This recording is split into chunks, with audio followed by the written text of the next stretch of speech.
Bonjour, grade fours. Here's my little friend Harry. Just thought I'd show him off here to you. Of course, Harry Potter, of course, is the hero of our story that we've been reading for the past few days, as you know. Here we go. So, Harry Potter, the Chamber of Secrets. Yesterday, when we read, Harry had just been rescued from the Dursleys' place by Ron, George, and Fred Weasley. And they're flying towards the Weasley house, which is known as the Burrow. And we'll find out more about that right now. Here we go.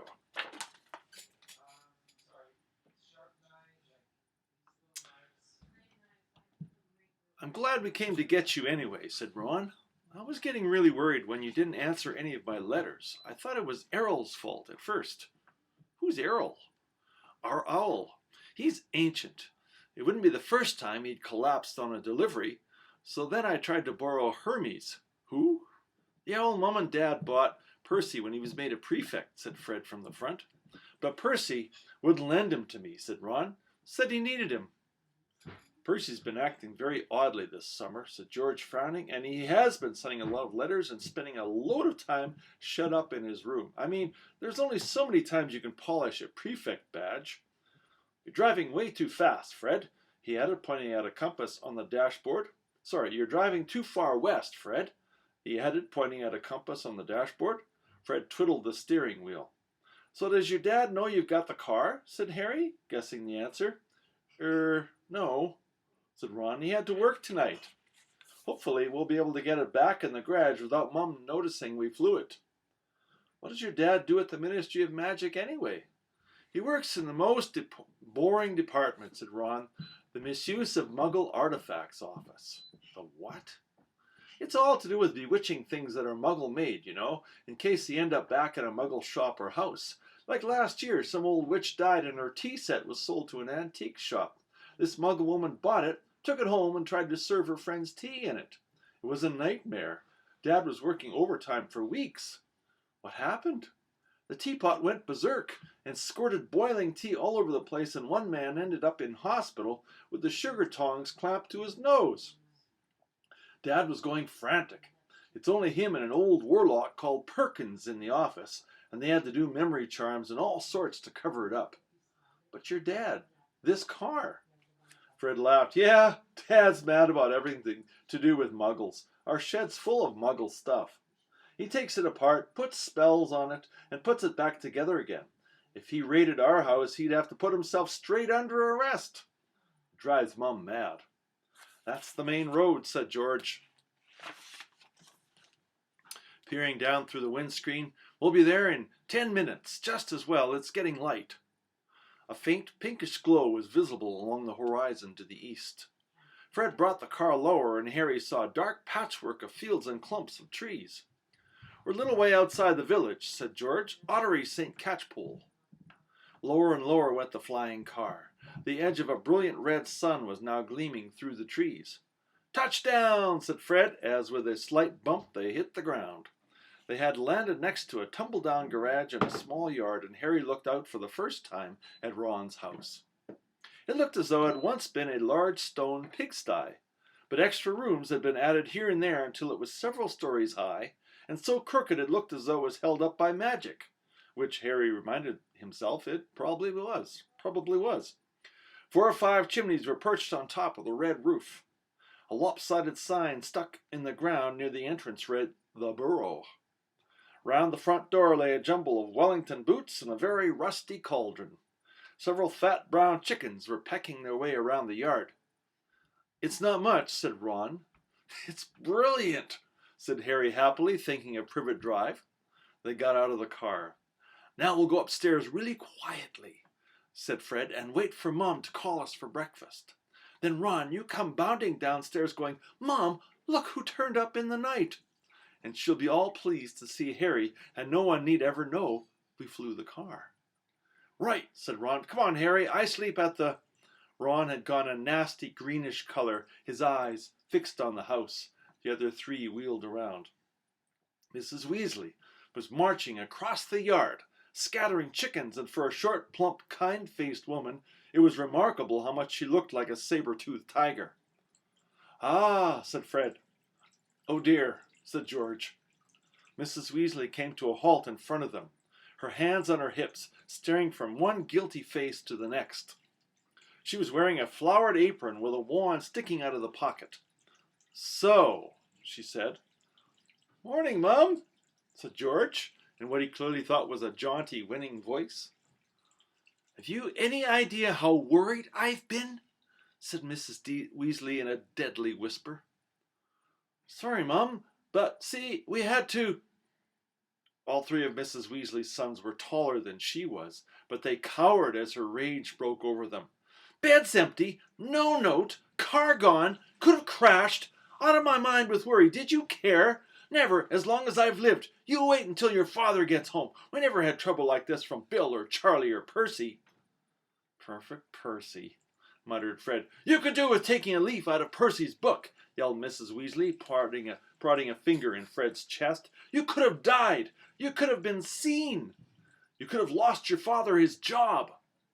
It seemed to go on for hours. Mrs. Weasley had shouted herself hoarse before she turned on Harry, who backed away. "I'm very pleased to see you, Harry dear," she said. "Come in and have some breakfast."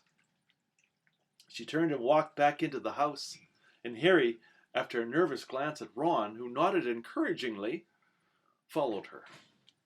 The kitchen was small and rather cramped. There was a scrubbed wooden table and chairs in the middle, and Harry sat down on the edge of his seat, looking around. He had never been in a wizard house before. The clock on the wall opposite him had only one hand and no numbers at all. Written around the edge were things like "Time to make tea," "Time to feed the chickens," and "You're late." Books were stacked 3 deep on the mantelpiece. Books with titles like "Charm Your Own Cheese," "Enchantment in Baking," and "1 Minute Feasts, It's Magic." And unless Harry's ears were deceiving him, the old radio next to the sink had just announced that coming up was Witching Hour with that popular singing sorceress, Celestina Warbeck. Mrs. Weasley was clattering around, cooking breakfast a little haphazardly, throwing dirty looks at her sons as she threw sausages into the frying pan. Every now and then she muttered things like, "Don't know what you were thinking of, and never would have believed it." "I don't blame you, dear," she assured Harry, tipping 8 or 9 sausages onto his plate. "Arthur and I have been worried about you too. Just last night we were saying we'd come and get you ourselves if you hadn't written back to Ron by Friday. But really," she was now adding 3 fried eggs to his plate, "flying in a legal car halfway across the country, anyone could have seen you."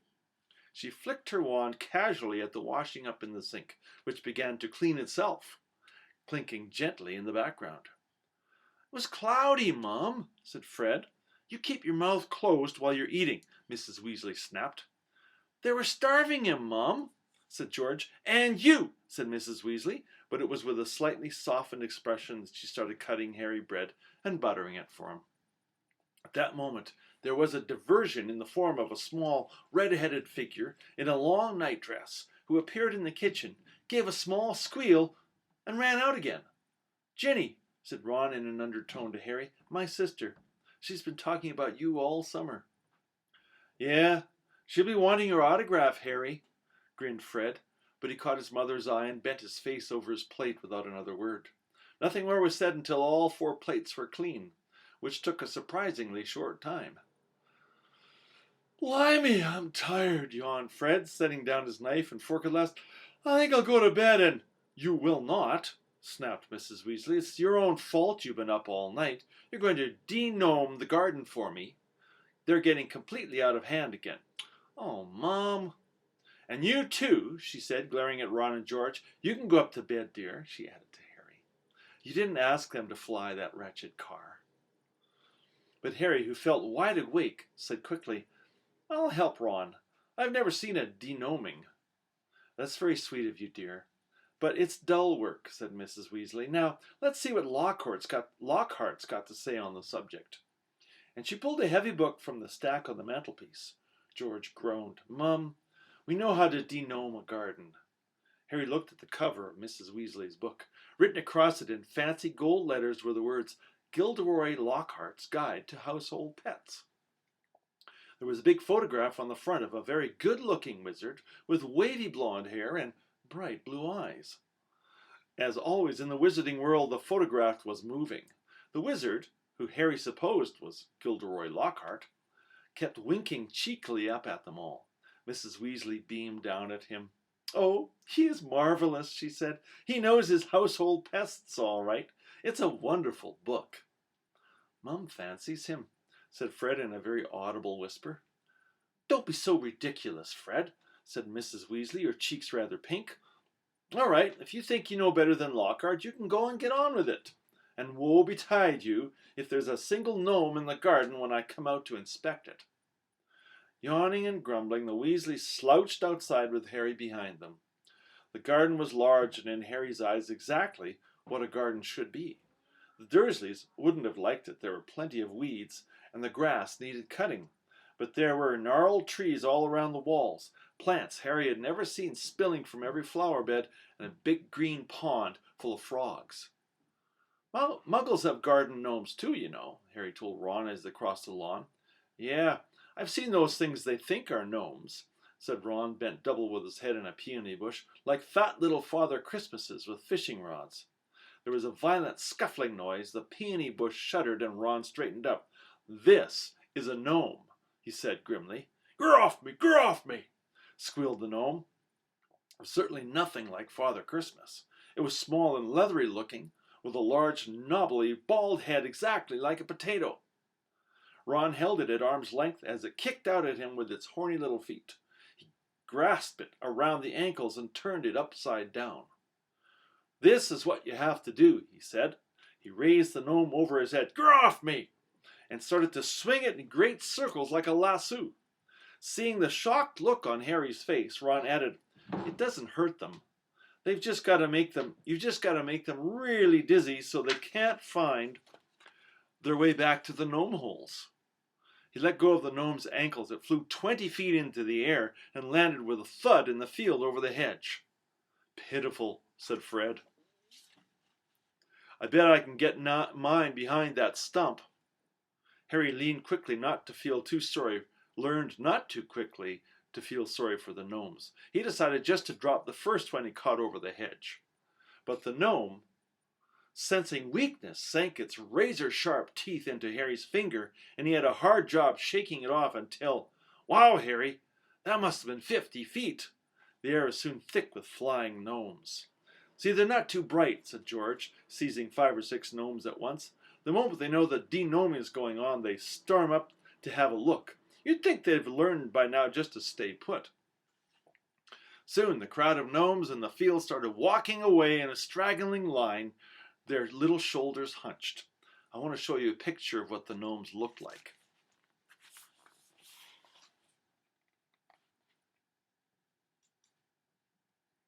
There are the gnomes. Crazy, eh?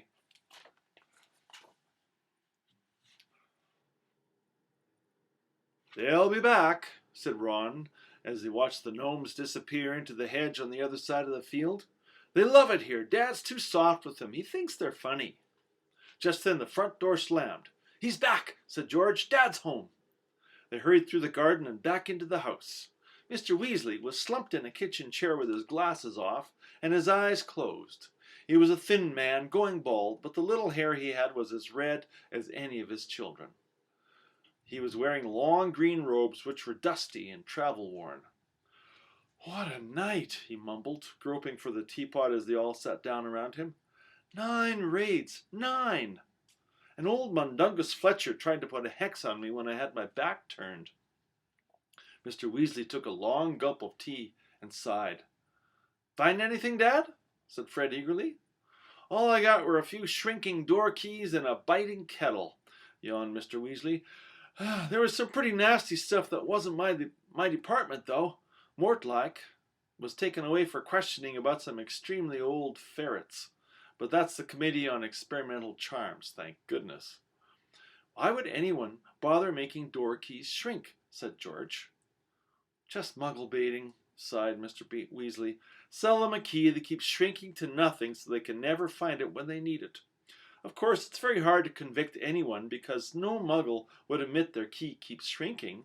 They'll insist they just keep losing it. Bless them, they'll go to any lengths to ignore magic, even if it's staring them in the face.